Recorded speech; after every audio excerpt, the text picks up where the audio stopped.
A gimmick can either make or break a wrestler's career. In this video, we're looking at the WWE wrestlers who copied, took inspiration from, and in some cases, outright stole the gimmicks of other wrestlers. Starting with the biggest wrestling name of the 80s, Hulk Hogan. Before Hulkamania ran wild, before the red and yellow, before the leg drop, there was a bleach-blonde, muscle-bound loudmouth named Superstar Billy Graham.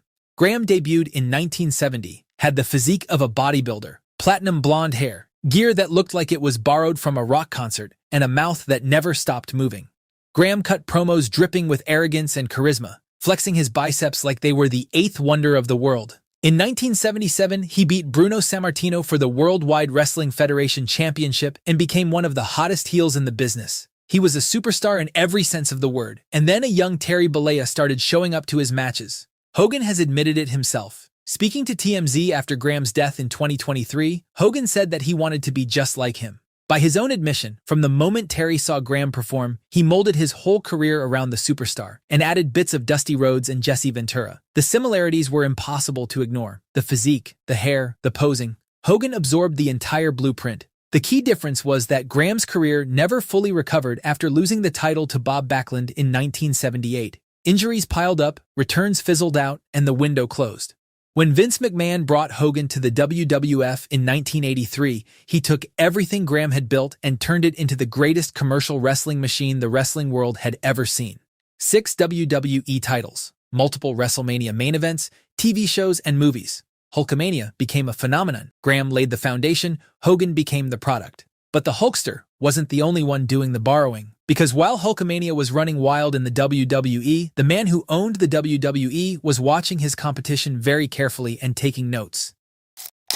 In 1996, Eric Bischoff became the executive vice president of WCW and immediately began making Vince McMahon's life miserable. Bischoff wasn't just a backstage figure. He put himself on television, joined the NWO, and became one of the most despised heel authority figures wrestling had ever seen. He strutted around ringside, abused his power, and hid behind Hogan and the NWO whenever things got physical. The cowardly, corrupt boss character was his. And for over a year, WCW was beating WWE in the ratings every single week.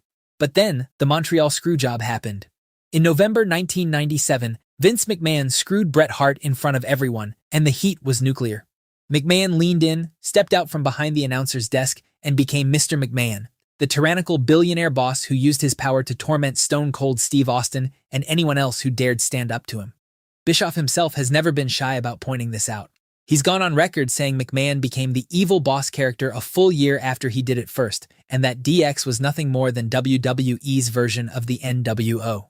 But here's where the stories diverge. Bischoff's character worked because he had the NWO doing his dirty work. Take them away, and he was just a guy in a suit.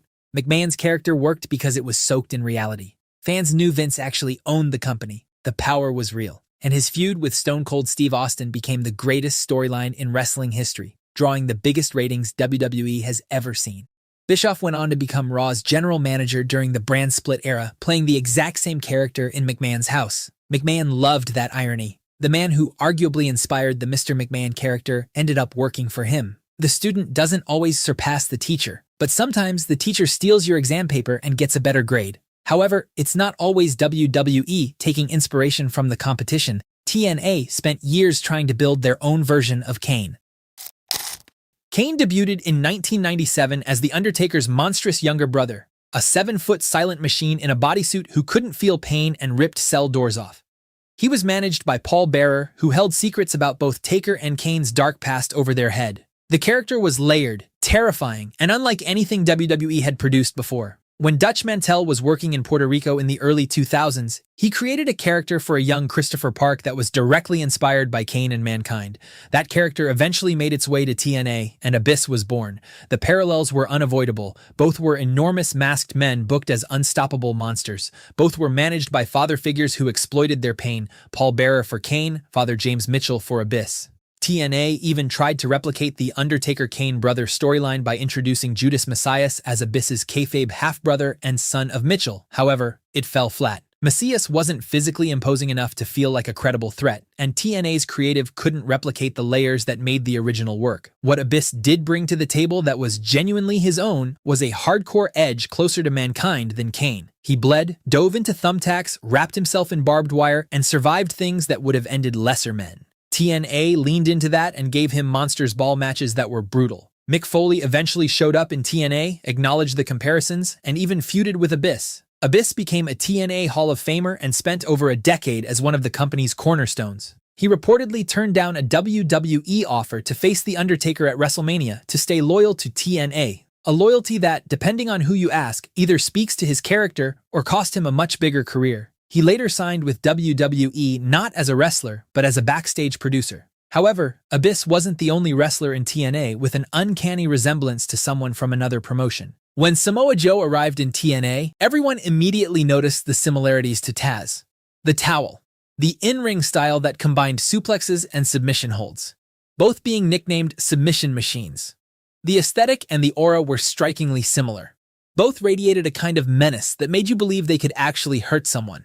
The difference was in the details. Taz was the gritty Brooklyn street brawler. Joe was the Samoan powerhouse with a wider offensive arsenal and a unique agility for his size. Joe also had something Taz never fully got, a long run at the top. His 18-month unbeaten streak in TNA and classic matches with AJ Styles, Christopher Daniels, and Kurt Angle are still talked about as some of the best work of that era. Later during his TNA run, Joe was even managed by Taz when he returned with a new look. Taz, to his credit, addressed the similarities directly and with class. He said he was flattered by the comparison, but believed Samoa Joe was a special wrestler, and he would still be successful even if Taz never existed. But while Joe added upon Taz's blueprint, Ryback ended up being a less intimidating version of Goldberg. Bill Goldberg arrived in WCW in 1997 and immediately became one of the most over acts in wrestling. He was massive, jacked, and bald, with a no-nonsense intensity that felt real in an era of cartoonish characters. He simply walked through smoke and sparks and proceeded to destroy everyone in front of him. The unbeaten streak in WCW became legendary. Goldberg became one of the hottest stars in wrestling in 1998, beating Hulk Hogan for the WCW Championship. So when Ryan Reeves debuted on Raw in 2012 under the name Ryback with a series of squash matches, the fans immediately made the comparison. Bald, jacked, streak. Crowds started chanting Goldberg within weeks and never really stopped. WWE's own creative staff was reportedly trying to recreate the Goldberg formula, and the packaging made that obvious. The core problem was one of authenticity. Goldberg's streak felt real because WCW built it organically. Ryback's squash victims were jobbers nobody had ever seen before, making the dominance feel hollow. And unlike Goldberg, Ryback had history as Skip Sheffield, a cowboy hat-wearing character from NXT that fans hadn't forgotten. There was no convincing air of mystery. Ryback had a decent run as Intercontinental Champion and remained on the roster until 2016, when he departed over pay disputes. Goldberg went on to beat Brock Lesnar at Survivor Series in 2016, proving there was only ever one original. When the copy walked out, the real thing walked back in, and the crowd didn't need a second to know the difference. And while we're talking about men who built a career on copied gimmicks, nobody did it better than the man who stole a nickname, a strut, and an entire persona, and somehow became more famous than the man he took it from.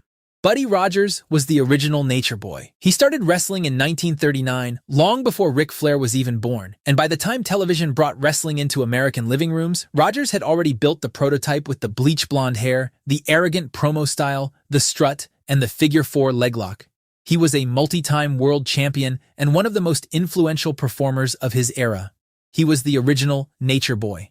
Fast forward a few decades, and Ric Flair started out as a completely different kind of wrestler. He was slightly overweight, generic in presentation, and nothing close to the Nature Boy we know today. But then, a 1975 plane crash broke his back in 3 places and forced him to rebuild from scratch. When he came back, Booker George Scott had a suggestion to pattern himself a little after Buddy Rogers, and Flair listened. He bleached his hair, found some robes, developed the strut, adopted the figure-4, and took Rogers' nickname wholesale. In 1979, Rogers came out of semi-retirement and feuded with Flair over the right to the Nature Boy name. Rogers put Flair over, submitted to the figure-4, and effectively handed the keys to the next generation. After that, Flair took Rogers' stuff to a whole new level. Rogers was a territorial star. Flair became a global icon. 16 world titles, the 4 Horsemen, legendary feuds with Steamboat, Dusty, Sting, and Triple H, and a career that spanned 4 decades. The original Nature Boy was a pioneer, the second Nature Boy became a legend, and somewhere in between those two truths is one of the greatest gimmick thefts, or tributes, depending on who you ask. The Beautiful People debuted in TNA in 2007, and they were exactly what they sound like. A mean girl clique of wrestlers who believed they were the most gorgeous women in the company and made everyone else's life miserable because of it. Angelina Love and Velvet Sky were the founding members with matching outfits, synchronized entrances, and paper bags placed over opponents' heads. WWE's creative team noticed, and according to a Wrestling Observer report from 2010, they were embarrassed. The feeling internally was that TNA had made their female performers look second-rate in comparison, and they needed their own version of the same act. Enter LayCool. Michelle McCool and Layla debuted as a duo in 2009 and started doing essentially everything the Beautiful People were already doing. They called themselves Flawless, humiliated other women on the roster, declared themselves co-women's champions, and coined nicknames like Piggy James for Mickey James. The hairspray, the synergy, the matching gear, it was all there. The Beautiful People weren't shy about calling it out. The original created something special. The copy got a bigger platform and a bigger budget. But while this was one of the most well-known gimmick thefts of the PG era, up next, let's talk about a lesser-known case when a stolen rapper gimmick changed wrestling history forever. In 1991, WCW had a problem. Rap music was exploding in popularity, and WCW wanted a piece of that audience. Their solution was a 400-pound Nebraska native named Paul New, repackaged as the Rap Master, PN News. The character was built around hip-hop aesthetics with neon ring gear, gold chains, and rap promos before matches. The gimmick was fashioned after PM Dawn, but it landed with a thud. News couldn't really rap. He was limited in the ring. He feuded briefly with Steve Austin for the TV title, got moved down the card, botched a finisher that put another wrestler named Dave Sheldon out for nearly a year, and was released by early 1992. His WCW career lasted less than a year. A decade later, a young rookie named John Cena was struggling as a generic babyface on SmackDown with nothing that made him stand out on the roster. Then, Stephanie McMahon overheard him freestyle rapping on a tour bus and everything changed. Cena debuted a new rapper character in late 2002 with jerseys, baggy shorts, snapback caps, and freestyle rap promos that dissected opponents before the match began. The surface-level template was similar to what PN News had attempted, but the difference was in the execution. PN News was a gimmick in search of a wrestler. Cena was a wrestler who found the same gimmick at the right time. The rapper character became the springboard for a 17-time world champion and one of the biggest mainstream stars wrestling has ever produced. Unfortunately, WWE fumbled Cena's retirement tour with some of the worst booking in recent memory. And if you want to revisit the worst WWE storylines of all time, check out this video next.